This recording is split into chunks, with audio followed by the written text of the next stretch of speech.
Thank you again for attending, and we will be getting started here in just a few seconds. So our first speaker today is going to be Anthony Bly. So Anthony, if you want to go ahead, I will stop my share and I will allow you to share your screen. Okay, so as I mentioned, Anthony Bly will be our first speaker today. He's going to be informing us on soybean soil fertility. So Anthony, I'll turn things over to you. Yes, thanks, Adam. Good morning, everyone. Thank you for attending today and the other sessions as well. Just want to get off and start and recognize John Kleinjan and David Karki before I start. I've included work that they have done and cooperated with as well. So just starting off here with the picture, probably the only picture I got. This is a data-heavy presentation, but that's what soil fertility is all about. Planting soybeans green. Just want to challenge you to think about that, and maybe some of you are doing it, but I think it's a new upcoming way to really improve sustainability with soybeans. First of all, I want to talk about soybeans' response to phosphorus. This is the typical graph that you see. We have here just a number of research sites that we've done where we've compared phosphorus application to a check treatment. And so the points that are well above this 100 line are responsive points. And then we've put soil test phosphorus on the x-axis here. And so we can see the bulk of our responsive sites are coming in this very low and low categories. And we see very little response to added phosphorus as we go up in soil test. I've superimposed the corn response on top of this as the yellow diamonds here. We can see that corn is a little bit more responsive than soybeans. We're getting quite a few more responses in this medium category. And so that is why when you compare our recommendations for corn and soybeans, you're going to find that our phosphorus recommendations for soybeans are lower than for corn. And I'm going to share that here in this graph, this table from our EC 750, our current SDSU recommendations. So as I mentioned, our recommendations for soybeans are a lot lower in this medium category than they are for corn. And they're just not as a responsive crop, and that's why they're not. So if we manage, I want you to think about this thought, if we manage our soil phosphorus for corn production, optimal corn production, we should be okay for soybeans. So I just want to put that out there. So some current work that's been done by Dr. Sexton and Nathan Mueller. He was our agronomist before John joined our team. You can see that what they did in 2013 and 14 is the same work as the graphs that I showed you previously.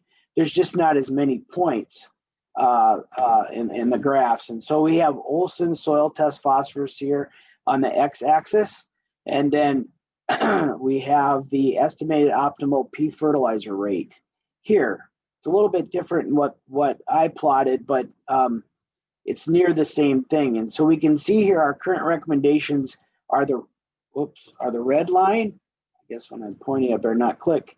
Are the red line right here, and then they plotted their response function there in the black line. And you can see that that black line meets that red line pretty well here, especially at the medium and low categories, and it's slightly higher here in the very low category, but it really fits that quite well. So for the questions that we have, how good are the old recommendations? This work really validated the fact that they're still pretty good. I want to kind of back that up a little bit with a long-term study that we've been doing at the Northeast Farm. It's a nutrient omission study where we're looking at nitrogen, phosphorus, potassium, and zinc. And so you can see that in treatment 1, all of those nutrients have been applied. In treatment 2, we're just holding off the nitrogen. Treatment 3, holding off the phosphorus. Treatment 4, holding off the potassium. And treatment 5, holding off the zinc. Of course, in the soybean year, we would not be applying any nitrogen and only be applied in the wheat and the corn years. This is a 3-year rotation at this site. This site was established in 1996 and continues this year as well. So it's a very long-term study. It's yielded a lot of good information. And so you can see over the years, we haven't applied any phosphorus there to treatment 3. We've drawn that phosphorus test down to 2 part per million. And where we have applied 40 pounds of P2O5 per year, we've kept that soil test or raised that soil test. And in the most productive treatment, the treatment with all of the nutrients, it's only 9 compared to the no nitrogen plots where we've limited our productivity because of reductions in yield because of lack of nitrogen, especially in the corn and the wheat. We haven't removed as much phosphorus. So that phosphorus test is higher at 15 part per million. We can see a huge yield advantage here. We're adding about 12 bushels of soybeans with applying phosphorus in this case. So soil testing does work. It's a viable option and it's a cheap option to help guide your fertilizer application. Here's the same location again, but in 2016. We noticed that the soil test phosphorus in treatment 3, the treatment without any phosphorus application, is now 4. Well, you say, well, it was 2 in that other slide. What's going on there? You haven't been applying any phosphorus. Well, we know that that's that phosphorus soil test variability that you get. And so over time, you will see that bounce around between 2 and 3 and 4 and go back down. And that's just where it's at because there's a lot of residual native phosphorus in the soil that's becoming available as those phosphorus-bearing minerals break down. So in 16, we received about 14 bushels of soybeans because of this soil test phosphorus difference. And I'd like to also add that very little responses to K and zinc, but this year we did see a K and zinc a response, which is kind of interesting. That's very rare. So I'll get some questions about placing nutrients in soybeans. Where should I be doing that? Some producers have air drills and they can split the rows with a double shoot. Some are putting a small amount of starter on with the seed. And I'd like to really emphasize the fact that soybeans are very sensitive to seed-placed fertilizers. So really do your homework, give me a call, look at the label of your starter fertilizer, and be aware that soybeans are very sensitive. And as you know, we might have a dry year this year, we don't know, but then that really magnifies that sensitivity, and we could reduce a lot of germination if we've put on too high of a rate of fertilizer with the seed. But this graph shows a comparison of 13 independent research studies that I did a literature search on. It shows the comparison of broadcast and starter placed phosphorus. And on the x-axis here, we have the banded soybean yield, and on the y-axis, we have the broadcast yield. It's really interesting that they correlate very well. That shows me that research does work. If research wasn't working, we'd have a scattering of points all over that graph. But we have a nice relationship between the two application methods. I ran yield through this equation that explains that linear line there. If band yield is 20 bushels here, then broadcast is slightly lower at 19.9. If I do that same calculation for the higher end of the curve, If band yield is 60, then broadcast yield is 61.1. So a slight advantage to broadcasting at those higher yield levels. Next, I'd like to show a few slides about a study that Dr. Kleinjan participated with. It was a soybean foliar feeding trial. And I just put in the map here to show the locations where this trial was conducted.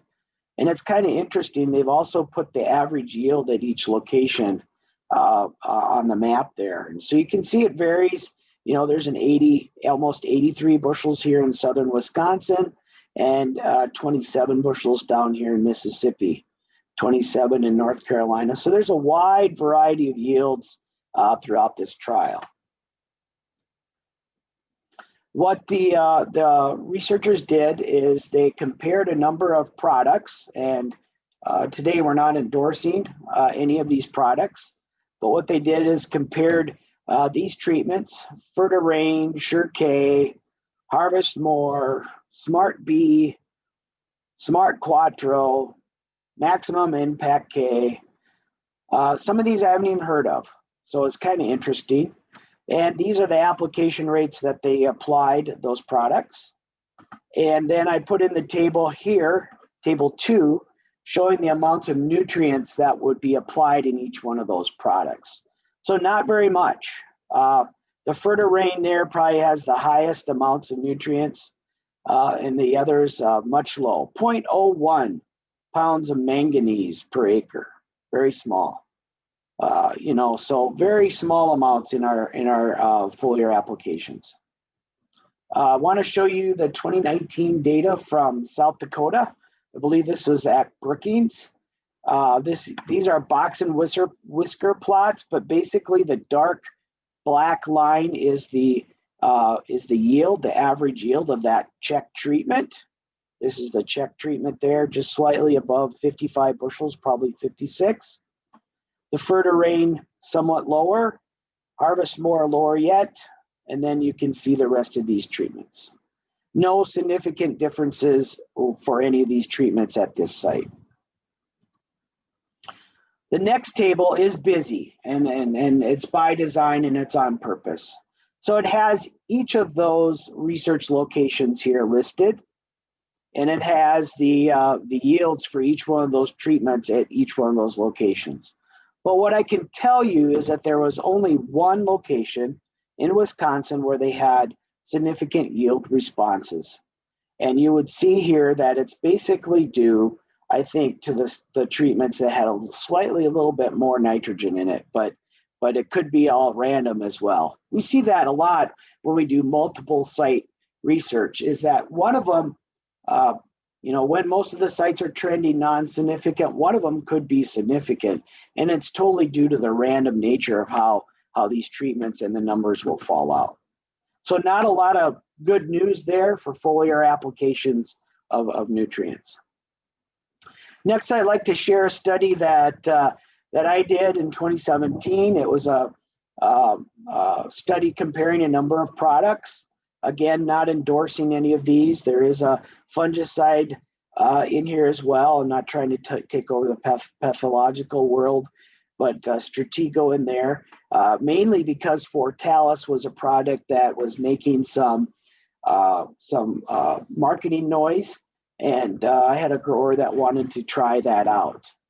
You can see here that not a lot of significance in these treatments. The check here at 61 bushel, the others hanging in there right in that 60, slightly higher than that check. We had interest in vinegar that year, believe it or not. There was some talk about using vinegar as a foliar application. That reduced the yield. But basically, it's being all controlled by this high fertility treatment. And quite frankly, looking at the soil tests, we think it's due to the sulfur that was applied at this plot, because the sulfur was low in the soil test. And so we think it was the sulfur that was the reason. If we look at the summary of soil sulfur and soybean yield response, This is kind of some old data, but I think still relevant. We had 3 responsive sites in all of this data, 43 sites, and they were in no-till management.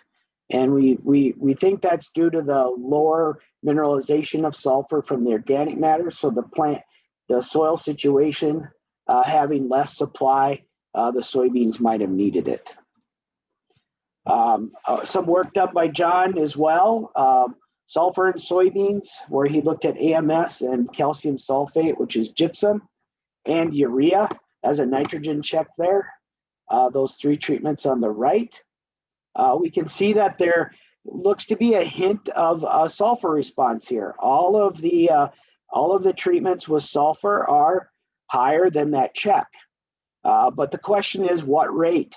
And we can't explain the rate because the rate bounces around so much. We have 15, 30, and 45 pounds here as AMS, 15, 30, and 45 is gypsum, and it just bounces around. But we do know that the treatments with urea, the nitrogen, are showing a slight increase over the check. Now, this is 2019, a very wet year, and so maybe the efficiency of those soybeans was kind of low in fixing nitrogen, slightly lower, and it could have used a little more nitrogen. This is a summary of the 2020 data for that same project. I just chose to put it in a table format. Here we have those treatments, the control, AMS, the gypsum, calcium sulfate, and the urea, and the rate, either S or N. So the sulfur would be for the AMS and the gypsum, and the nitrogen would be for the urea. Here are the yields at Brookings, and here are the yields at Reliance. And when we do statistics on all of those averages, all those treatment means, they're non-significant. And so you can look in there and you can't really make a good story for any of those treatments of why that would be. A good example would be, look at the calcium sulfate, 45 pounds, it's 60 bushels. That's really close to the check. And then out here, Reliance, same story. You've got some treatments yielding lower than the check. So two non-significant sites for sulfur. I think that falls in line with that plot that I showed you before of those 43 sites. It's really hard to predict when we'll get a response to sulfur in soybeans. I want to talk about pH just a little bit. Did a lot of work at a site at Aurora, South Dakota, working with lime and lime sources from 1999 to 2013. Sarah Bowder actually helped with this project near the end of the time. But if plotting all of the soybean data here, got 2 treatments, conventional till and no-till. We can see that about 5.8 water pH now, below 5.8 water pH, there seems to be a response to lime application. Now, I want to reiterate that we don't use the water pH to make a lime recommendation. We would use the buffer pH. And I'm not showing that here today, but if you think you need to apply some lime, make sure that you look at the buffer soil pH and then go to our table that has the lime recommendations, and you will get the recommendation based on the buffer soil pH. Next few slides, I want to talk about cation exchange capacity at base saturation. A lot of talk in the last many years about managing potassium in that 4 to 8% base saturation range. And where did this come from? Well, it didn't come from any North Central land-grant university, I can tell you that. It came out of some work that was done in North Carolina and another lab that's kind of promoting this approach. So my friends at AgVise Labs, I'm going to give them credit for the next few slides, did some work where they looked at the effect of applying 1,000 pounds of K2O and its effect on soil test. And you can see here that they had other rates of 50, 100, and 200, and that 1,000 pounds here at the end did increase the soil test about 260 part per million. Now, was that enough to get it into that 4 to 8% range? No, it was not. So if you look at that Northwood site here, that 1,000 pounds only brought it up to 1.6%.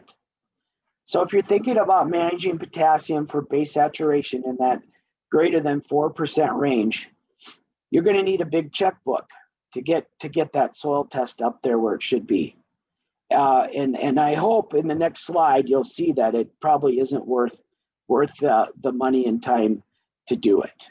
And so what these are is tissue K levels of soybeans, percent total K, at a number of sites: Northwood, Hillsboro, and Benson. Benson is in Minnesota, just east of Sisseton over there in central Minnesota. So we can see that based on those treatments, again, the check, the 50, 100, 200, and the 1,000 pound rate, we can see that there's little effect on the tissue K. What we do see is a site effect. The Northwood site is having higher tissue Ks compared to the Hillsboro site, even though the Northwood site has much lower soil test K, only at 150 part per million there in that treatment that they measured. 480 there at Hillsboro and 190 at Benson. So the sufficiency level that we have for K at this stage in the soybean plant is down here at about 1.6.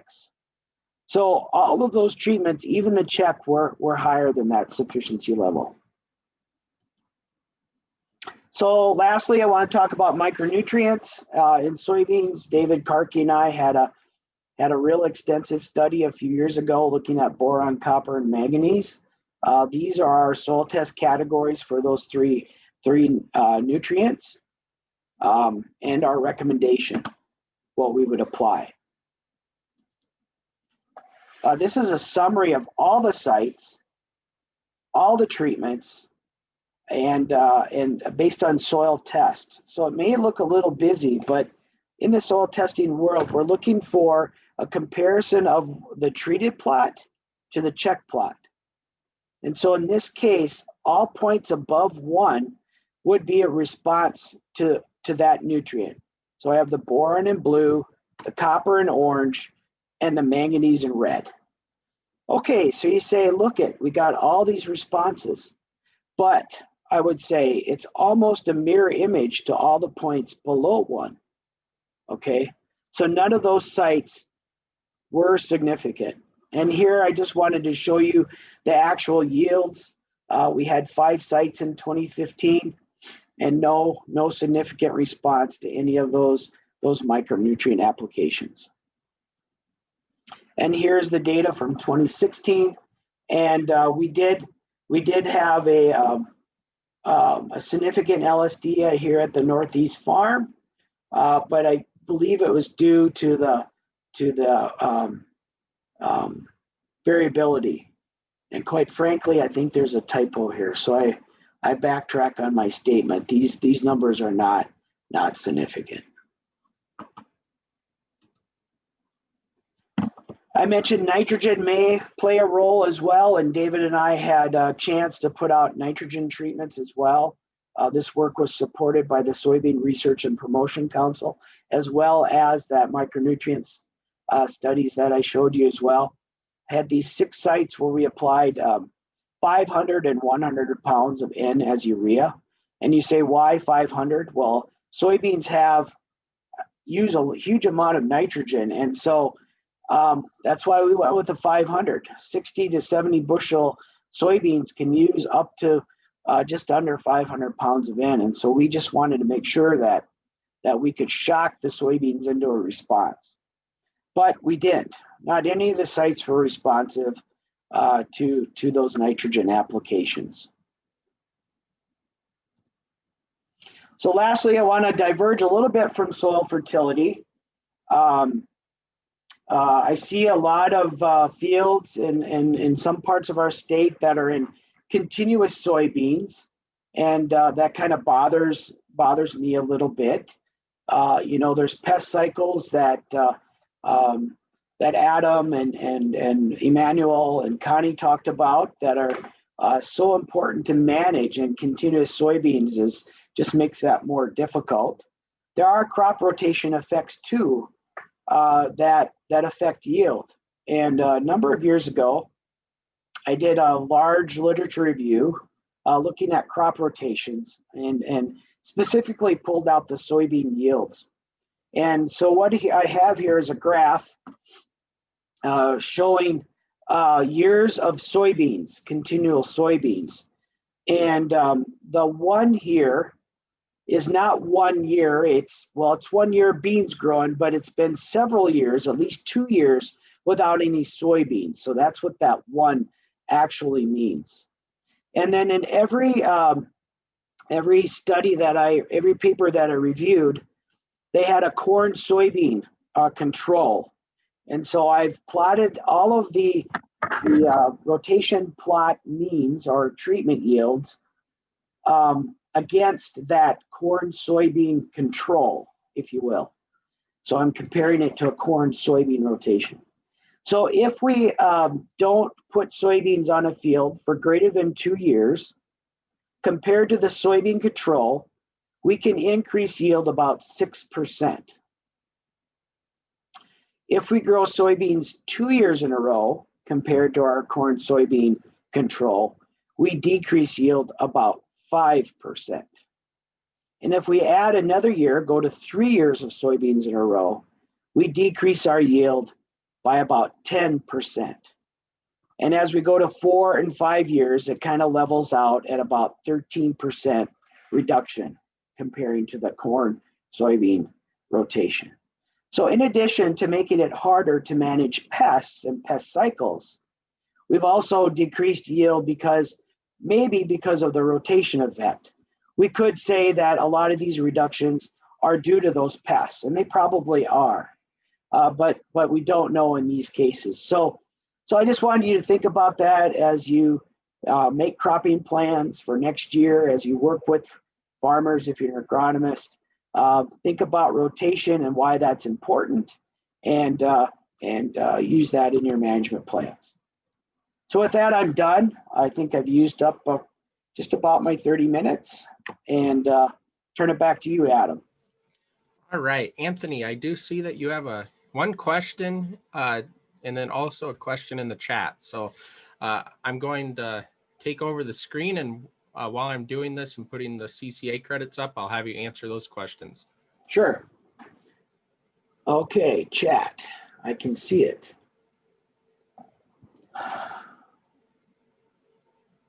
Okay, you're on your lease. How do I handle Olsen phosphorus? And is tilling soybeans, in your opinion, is it worth it to broadcast P?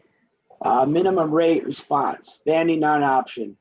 Yeah, I think that's your option. We can look at a crop removal. You could use your average yield of soybeans in that area or for that field, and you could calculate a removal and apply that as your broadcast rate. As I said, as I showed, the broadcast and the banding are very similar. So I don't have a problem with that at all. Hopefully that covers that question. Curious on the Crooks 20. Okay, go ahead, Adam. Oh, go ahead. Answer that one too, Anthony. The organic matter at the Crooks 17 study was very high. I do know that as a very long-term no-till field, and I'm going to estimate a number, but it's at least 3.5 to 4.5%. Okay. And then you had one question. Is that Northeast Farm tilled or no-till system? In 1996, it started as a tilled site, and about 2004, it was converted to no-till. And so those nutrients since 2004 have all been broadcast applied. Great questions. Thank you very much. And I see you have one more chat question, I believe it showed up in the questions again. Okay. What does your study show on soybean planting population? Well, I think that's going to be a good question for John, our agronomist. We tried to use on-farm studies, and we just went with what the producer was planting. So I don't want to answer that question, or should defer it to John.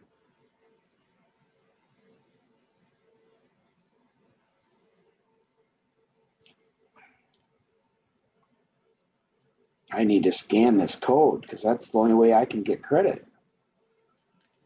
And then Anthony, you had a couple more questions show up in the chat. Okay, any comparisons of PKS as manure compost versus mineral? Yes, we do have a long-term manure study at the Southeast Farm, or we did for many years.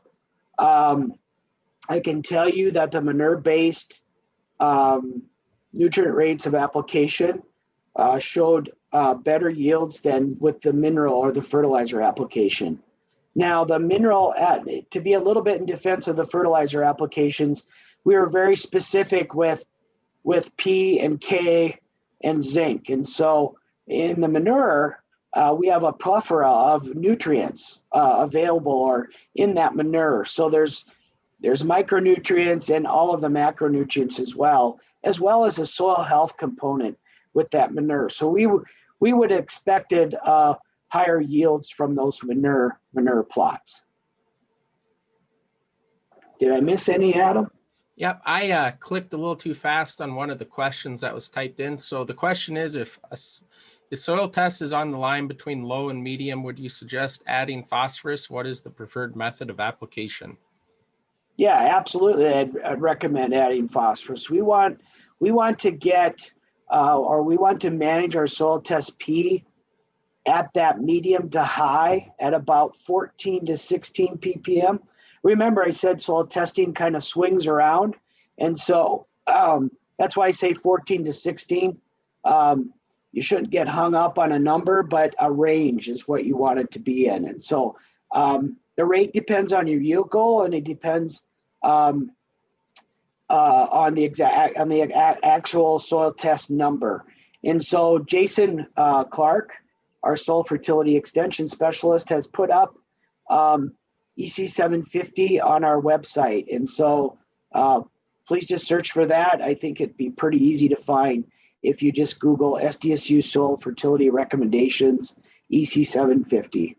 It should come up as the first hit. All right. Well, thank you, Emmanuel. Or sorry, Anthony. I'm looking at Emmanuel's name on the screen and I read it. So thank you, Anthony, for your presentation. Welcome.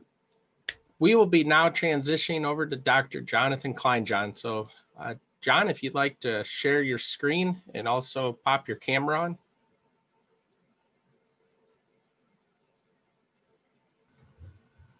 All right, can you see everything? Can you hear me all right? Yep, looks Okay. good. So I'll turn things over to you. Well, thanks, Anthony.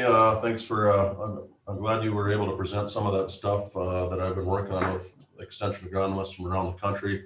I thought about including that today, but it actually fits in a lot better with Anthony's talk. And we will be coming out with a summary, a nationwide summary of that foliar feed study. And actually the sulfur study was a nationwide study as well, collaboration of extension agronomists. So we will be coming out with national results. I would assume sometime here yet this spring.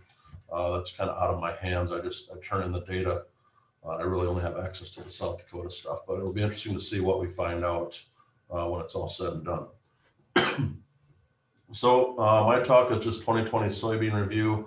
As I mentioned in the past, I'm in charge of the crop testing program, and I look at different traits and just general agronomy. I didn't really have anything about population today, but I'll try to answer the question that was in chat, and we will discuss a few things about soybean population. But my main topics today, I have a few slides on the crop testing program, the soybean variety trials, just one or two slides on soybean maturity, how the soybean maturity rating system came about.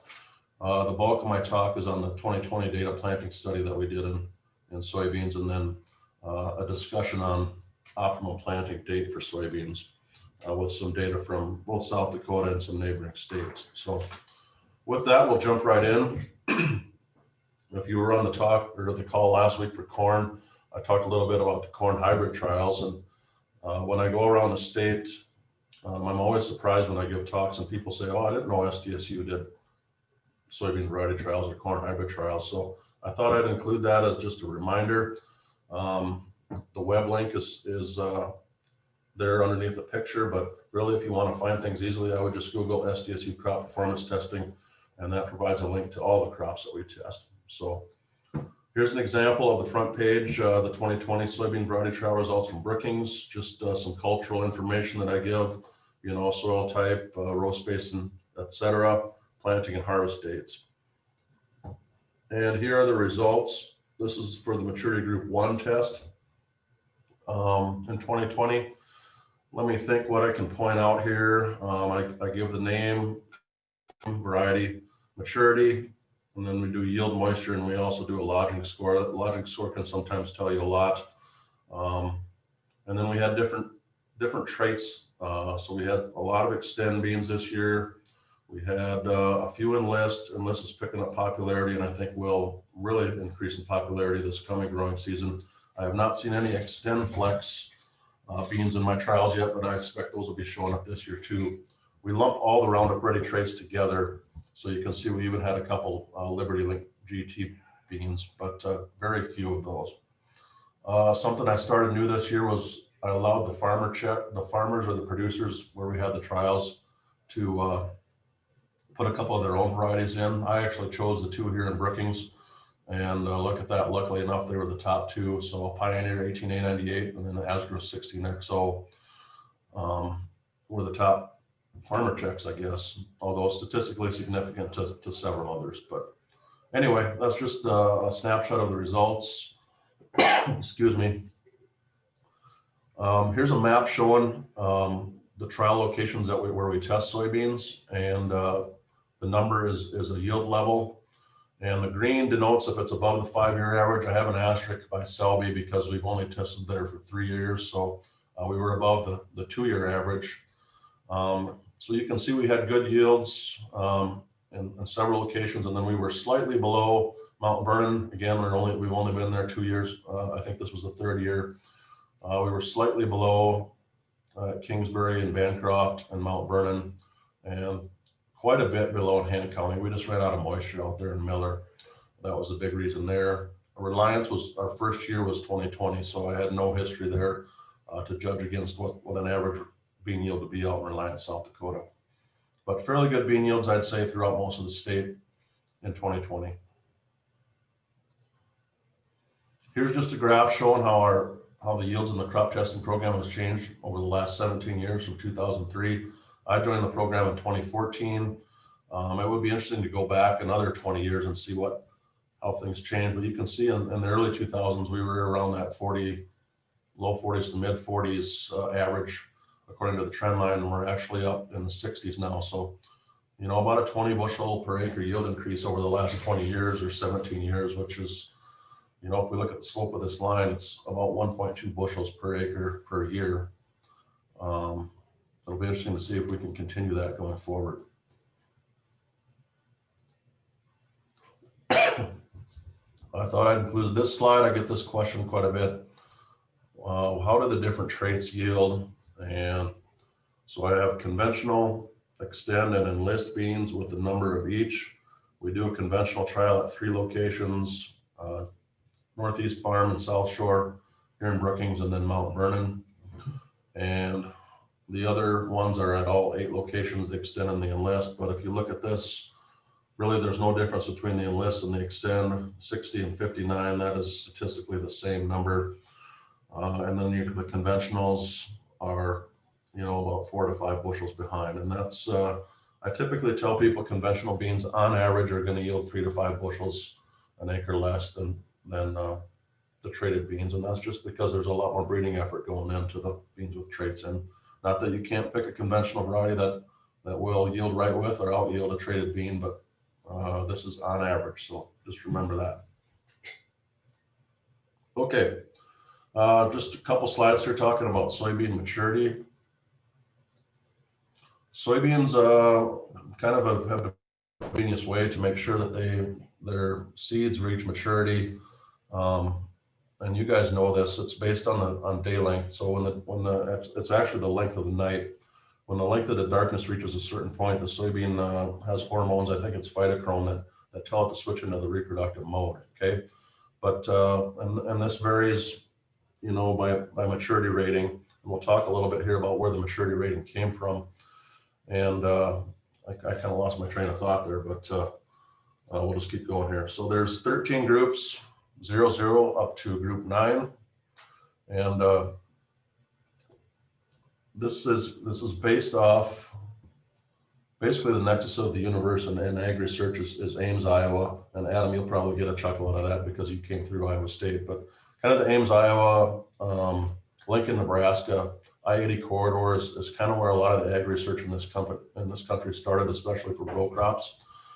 And so how this works is if you look at a soybean planted really in a normal time frame, you know, you guys have probably realized whenever you plant beans, even if you plant them late, it seems like they kind of get matured about the same time in the fall, and that's due to this dependence on the day length and night length.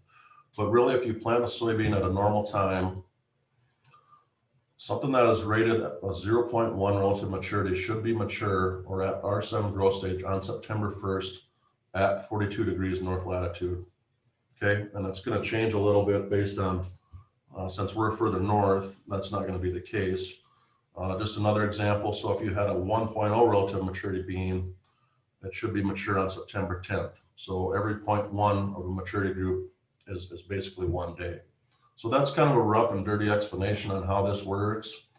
The ratings evolved a little bit over time, and there's really no standard, so each company kind of does their own. So, I mean, you know, like a 1.3 bean from one company could be slightly different than a 1.3 RM from another company. But this is just kind of a brief discussion on where this rating came from. Here's a map I found from my predecessor. Well, my predecessor's predecessor, Bob Hall, put this together. Really, we kind of know this, just which maturity groups are adapted in South Dakota. And I think this is still fairly accurate. There are some people pushing the maturities, and we'll talk a little bit down the road here on why that might be a good idea. But I think about the ideal bean maturity for Brookings County is about a 1.6 to maybe a 1.78. But there are reasons to push that maturity. And like I said, we'll talk about that in the upcoming slides. Okay, so in 2020, I did a data planting by fungicide study, and this was sponsored by BASF. They were our corporate partner with this, so I cannot, as Anthony said before, I'm not necessarily endorsing their products, but I would like to thank them for their funding and their cooperation supplying the beans seed and the fungicide to do this project. So how this is laid out, there were 3 planting dates, April 27th, May 15th, and June 1st. And then we had 4 replications in each planting date. So 1, 2, 3, 4. I kind of drew a box around the plots for each rep. And then obviously this is going to be the same for the May 15th and the June 1st planting date. And then we had the 3 different maturing varieties. We had a 1.1, a 1.6, and a 2.3. So right here, we have 2 plots of the 1.1 maturity bean, and half of it got treated with fungicide and half did not. And so this was a Revitec fungicide at 8 ounces per acre applied at R3. And to be honest with you, I got the fungicide on a little bit late, so I can't say whether that affected things or not, but we'll go through the results and talk about that here in a little bit. So just to explain this slide a little further, the varieties are randomized, and the fungicide, no fungicide, is randomized in each of the reps, and then again in each of the planting dates. One thing to point out on this slide, the 1.6 maturity bean on the June 1st planting date had very poor emergence. We can't quite figure out what happened there because it's the exact same seed lot we used for the first 2 planting dates. But if you look at these sketchy plots or these thin looking plots here, these plots are the 1.6. The way the randomization worked out, the 1.6 is again these 2. And then again here, it's the 1.6 is over here on the right. So some of these had a stand count of down to 60,000 plants per acre, and surprisingly little effect on yield. We'll talk about that a little bit more. By the time we got to rep 4, though, it looks like it's okay. It's kind of back to normal here, but anyway, had trouble with the 1.6 emerging in the June 1st planting date. Another interesting thing to point out, these planted April 27th took 21 days to come out of the ground. The ones planted in May took 12 days to come out of the ground, and in June they only took 7 days. Just a function of soil temperature, right? Okay, moving on. So I was pretty excited. We got things planted April 27th. You know, my goal was to get it in around April 25th. And here's some pictures of the first planting date. I hope you can see this, but the first planting date really got dinged. Here on the left, it doesn't show up in this picture as well as I hoped, but there was a lot of feeding damage on the first planting date. And where did this come from? Well, we are the jackrabbits, and we got a lot of them on campus, and we didn't really have any way to control those buggers out there, so they ate a lot of those first planting date beans right down to the ground. Now you saw from the slide before that everything recovered, and we'll see what the yields are here down the road, but I don't think that first planting date kind of lived up to its potential because of this feeding damage. And here on the right, we had some damage due to some dual 2 magnum residual, and really that shouldn't bother the beans, but it did. So moral of the story is if you're planting early beans and they're the only thing out of the ground in the middle of May, other than grass, rabbits are going to eat soybeans off way more than they eat grass. So something to keep in mind. Okay, here's where we start to see the results. So this slide, I like showing things on a bar graph. This is a grouped bar graph, and we have our April 27th planting day and the 3 bars here on the left, May 15th, and then June 1st on the right. And then underneath here, you can see I have each variety, as I mentioned before, from BASF. Thank you to them for supplying the seed. And then an average of each planting date. So there was no difference between April 27th and May 15th planting date. As I mentioned before, we got dinged here in the first planting date, so I don't know what kind of yield potential we could have had. I'd like to say we could have had 3 to 5 bushels an acre more, but I can't really, there's no way to know that. But then by the time we get to June 1st, yield really starts to drop off fairly rapidly. And we know that from planting date studies in the past. Just to look at this a little closer, the 1.6 is kind of a, I don't know, I guess you'd call it a butt kicker. It's just a very good variety. Even in that last planting date, if you remember, some of those plots only had a stand of 50 to 60,000 plants, and it still was the same as the 2.3 and the 1.1. So a thin soybean stand can be very forgiving. Okay, that's kind of my general note about population, I guess. And if there's any questions on population, I can answer those further down the road. So significant response to variety. There was a significant response to planting date. You know, the June 1st planting date was behind the other 2. But I guess I don't know if I can explain this slide any further. If there's anything else I want to mention, I feel the 2.3 maturity for Brookings is pushing it on the late side of things, even when we get to this early planting date. So moving on, let's talk about the fungicide response or lack thereof. So here's the same kind of deal that we just looked at, except I have a clustered bar chart here where the green bars are each variety treated with fungicide and the red are untreated. So, and then we have the 3 planting dates again, obviously, and the varieties. So you look at this and bam, first of all, April 27th, the 1.1, man, we had an 8 bushel response to fungicide. Well, but then start looking at this a little closer. Nothing here in the 1.6. Looks like a 4 bushel response in the 2.3, but then really May 15th date, there's really nothing here. In fact, some of the untreated are better than the fungicide treated. And kind of the same story here for June 1st, although we did see what looks like a 7 bushel response. Overall, there was no difference between fungicide and no fungicide. So while the fungicide treated trials averaged about a bushel, 1.4 bushels better than the untreated, that was not significant. If we look at the variety by fungicide by date interaction, so 3-way, that's pretty hard to pare down.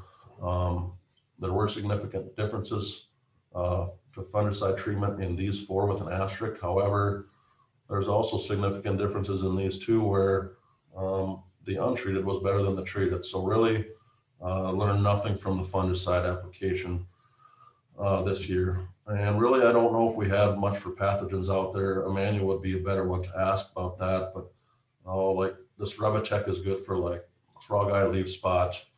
Some of those diseases we typically don't see a lot of in South Dakota. So anyway, moving on, I want to talk about planting date a little bit more. You know, I know last spring we had a lot of producers that planted all their soybeans before their corn. We had a nice spring, so we were able to do that. Sean Conley out in Wisconsin recommends planting soybeans before corn. I am not really recommending planting before corn. I think they pretty much have the same ideal planting date, you know, about April 25th to May 10th seems to be about ideal for both crops. So I guess it just depends. If you have 2 planters and enough help, it's nice to get them all planted at the same time. Emerson Knopfsinger out in Illinois told me last year a lot of beans got planted very early because, you know, this is the rage everywhere right now. But he said over 50% of the beans that went in early had to be replanted. So there's talk that beans are hardier than corn. That might be the case due to, and seed treatments help a lot. But once they're out of the ground, they are more susceptible to frost damage than corn, and we don't want to forget that. So anyway, here's a study we did in 2015 in Volga. There was one in 2014 too, but 2014 was such a late year. The first planting date was May 17th, so I didn't include that. But if you look here, May 4th, we averaged around 60. May 20th, we lost a little bit here. And this is just a pretty good linear trend of what we'd expect to see. You know, I really think bean yields start to drop off after about May 10th. Okay. If we put a line here, and this is not, I'm trying to think how to explain this, but if we put a line on the actual numbers, this is not the actual numbers here, but we're losing about 0.3 of a bushel loss per day from about the time of May 1st. Okay. And that kind of jives with what some other universities are saying. Wisconsin says about 0.5 bushel loss per day after May 10th. Illinois has a little bit different curve, but they're a lot further south than us. So anyway, here's kind of what we see in South Dakota, or what we saw in 2015. I think this is pretty representative. I'm going to share with you some data now from Minnesota that I got from Seth Nave. They're the same latitude as us, so I think a lot of their data transfers over here really nicely.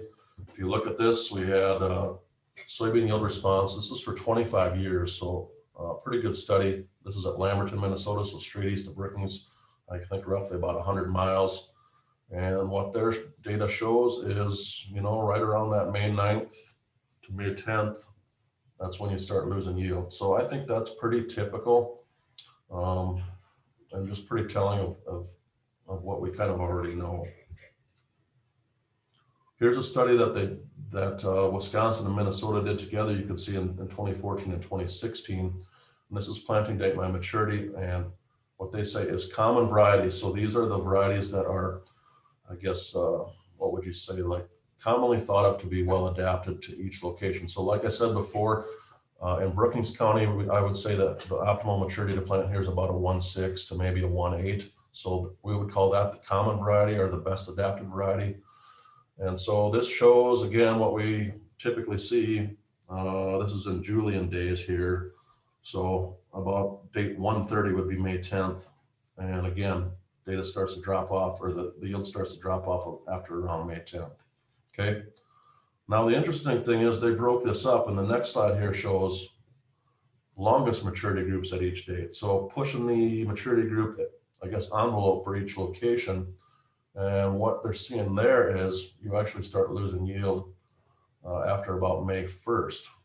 So interestingly enough, if you want to plant early, Dr. Nave recommends planting a longer maturing variety. So in other words, in Brookings, you know, we had that 2-3 in the planting date study this year. If you wanted to get the best bang out of that, you'd want to plant it early.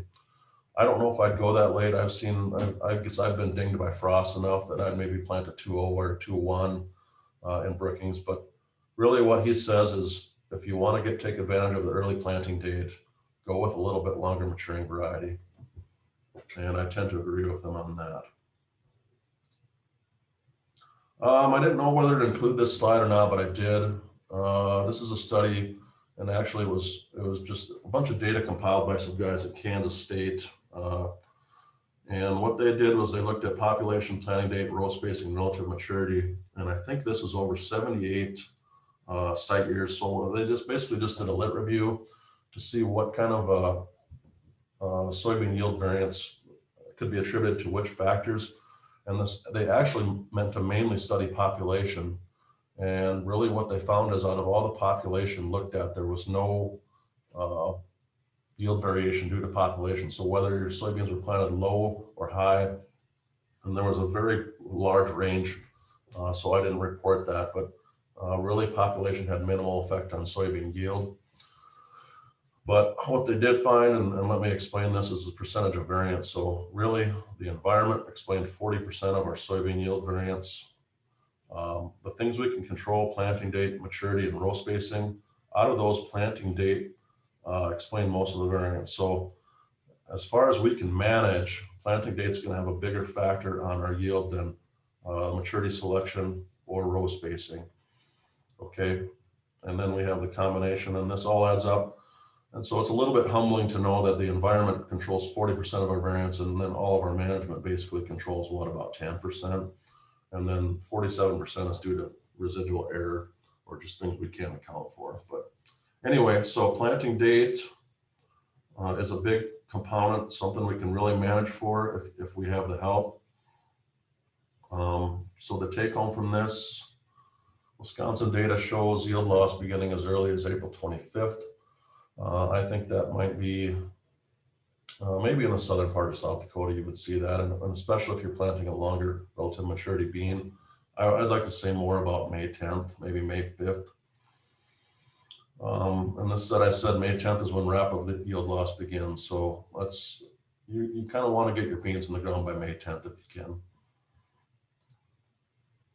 And I talked about this before, but use a longer relative maturity to take advantage of early planting. And I wouldn't go super long. I'd say the most, maybe half a maturity group above what you would typically plant. So well, that's what I've got for you guys today. Thanks for your attention, and I'll answer any questions at this time. All right, thanks, John. You do have a few questions here. So I'll go ahead and let you answer those. And while you're doing that, I will share the screen for our next CCA credit.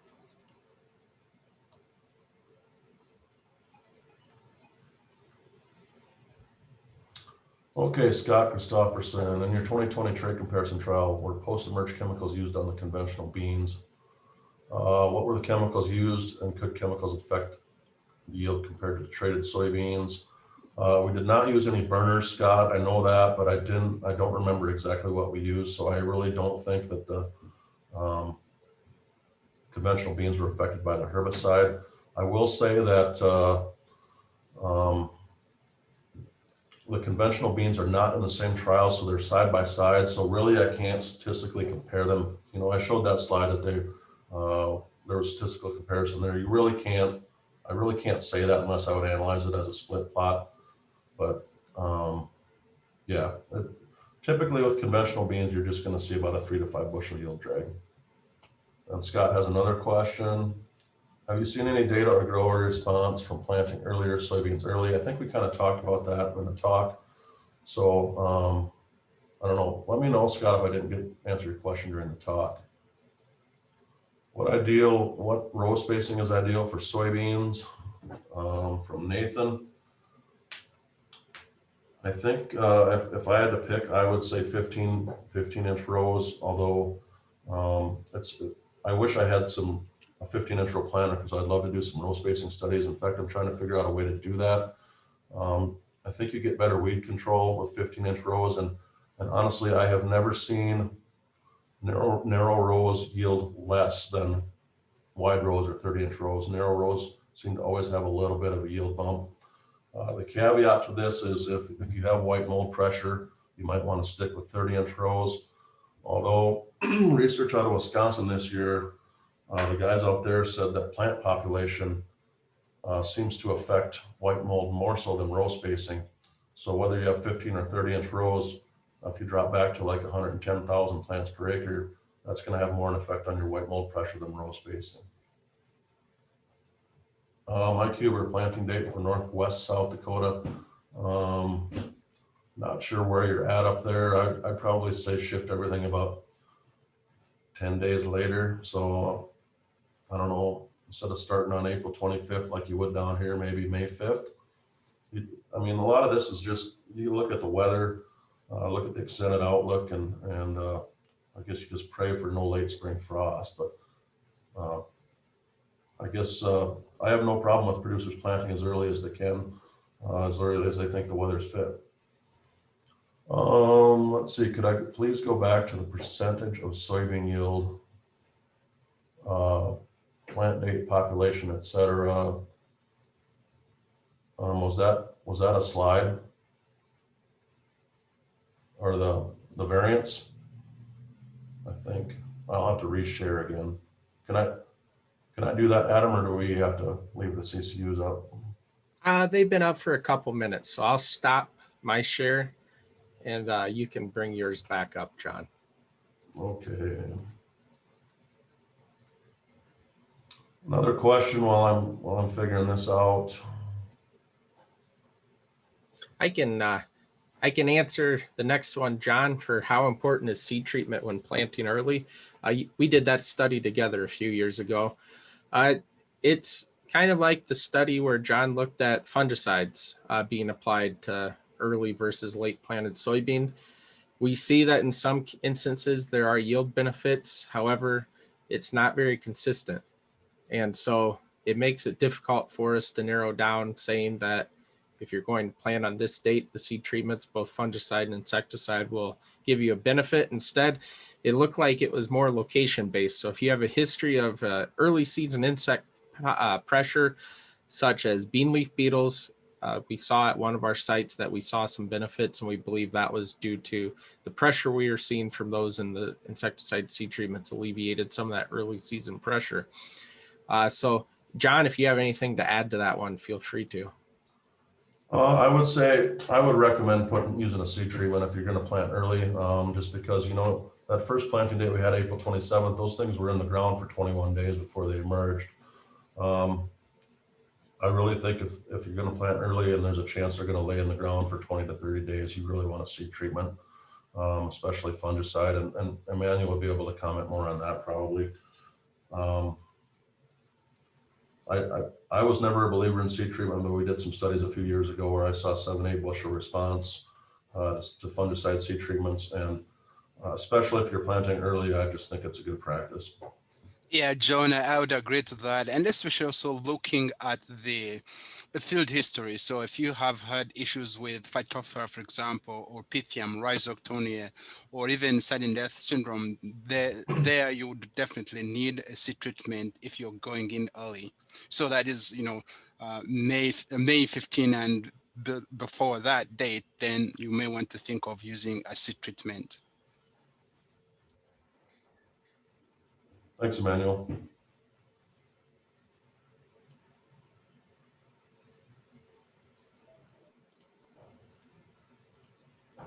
Well, I'm going to stop sharing. I'm going to assume that Griff got what he wanted to from that slide. So. Okay, yep. So now you just get to look at me. So that concludes today's the official crop clinic session.